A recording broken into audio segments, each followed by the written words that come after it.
your kind of music, all day, all night, right here on your one and only station. 107,8 FM Mandala Radio, Youth Muslim Station.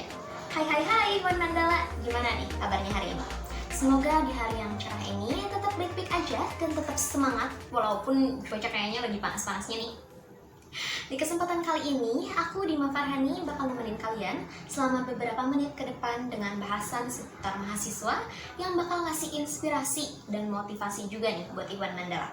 Dimana lagi kalau bukan di Bagiin Berbagi inspirasi.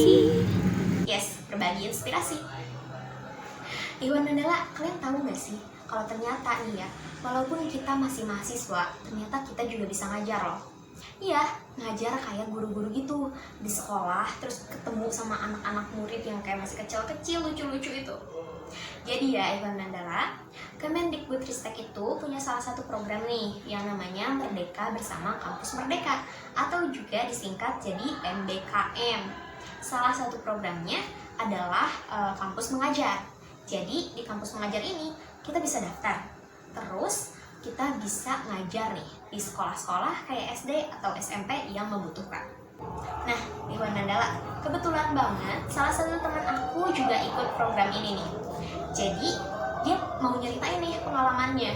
Mungkin kan ada tuh dari Iwan Mandala yang penasaran gimana sih kegiatan yang dilakuin selama program kampus mengajar ini.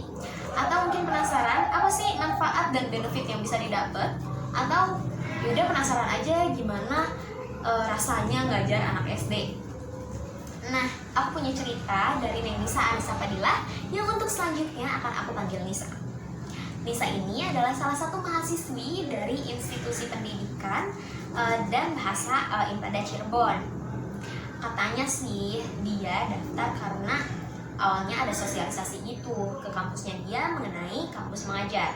Dan karena teman-temannya tertarik dan ngajaknya Nisa nih, jadi dia coba-coba daftar deh. Akhirnya ternyata keterima. Terus akhirnya nih dengan izin Allah dan juga restu dari orang tua nih, mulai dari Agustus 2022 kemarin sampai Desember 2022 nanti, Nisa ditempatin di SDN Tribakti Cilenca, Pengalengan, Kabupaten Bandung buat ngajar tentunya. Terus Nisa juga cerita nih, kalau alasan kenapa dia tertarik buat ikut program kampus mengajar ini karena ternyata banyak banget manfaat dan benefitnya. Apa aja tuh? Yang pertama, ada konversi mata kuliah 20 SKS. Yang kedua, bisa dapat uang saku. Terus bisa dapat sertifikat, dan yang pasti sih pengalaman mengajar dan ternyata bisa ningkatin skill komunikasinya juga. Karena dengan kita mengajar kan pasti banyak berinteraksi ya sama orang-orang, kayak sama murid-murid lah, sama guru-guru yang ngajar di sekolah itu, sama wali murid juga mungkin, dan juga warga sekitar. Karena itu kan lingkungan baru, jadi wajar banget dong untuk berinteraksi dan saling mengenal biar yang rasa nyaman lah, ya kan? Terus nih ya, Lisa bilang kalau ikut program kampus mengajar ini tuh menyadarkan dia nih kalau ternyata masih banyak hal-hal yang harus diperbaikin dari pendidikan di Indonesia. Lisa juga cerita kalau misalnya di sekolah tempat dia ngajar, pengetahuan yang dipunya sama murid-muridnya itu bisa dibilang kurang lah ya kalau dibandingin sama murid-murid dari sekolah lain. Dia juga cerita sama aku kalau ternyata ada anak kelas 3 SD yang dia tuh belum mengenal huruf. Ada juga tuh anak kelas 6 SD yang dia itu belum mengenal bentuk angka. Jadi dia tahu tuh angka dari 1 sampai 10, tapi dia nggak tahu bentuk-bentukannya. Kayak bentuk angka 7 tuh kayak gimana sih? Nah, gimana? Kalau dipikir-pikir ternyata miris juga ya Iwan Mandala. Karena harusnya untuk ukuran anak kelas 6 SD mungkin udah diajarin lah mengenai perkalian, tapi bahkan jangankan perkalian, bahkan untuk mengenal bentuk huruf aja dia belum bisa. Nah, itu juga mungkin jadi salah satu alasan kenapa SDN Tribakti Cilenca ini jadi salah satu sekolah yang masuk ke dalam program kampus mengajar ini. Nah, Nisa juga bilang ke aku, dia juga cerita kalau ternyata ngajar anak SD itu susah-susah gampang katanya.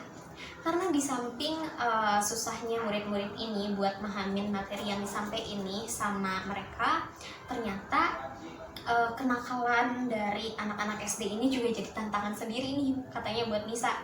Karena dia itu ada tuh beberapa anak SD yang kenakalannya tuh bisa dibilang berlebihan sampai mengarah ke bullying lah, terus kekerasan secara verbal bahkan maupun fisik.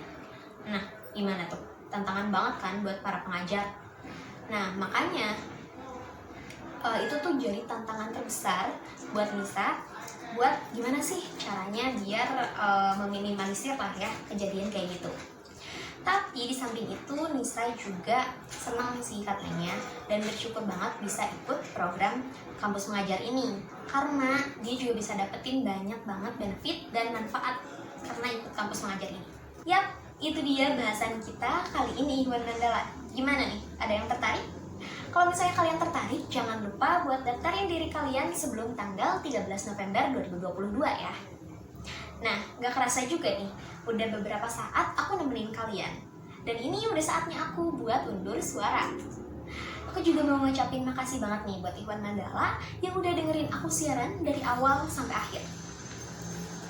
Stay tune terus ya di 107,8 FM Mandala Radio Youth Muslim Station. Bye-bye!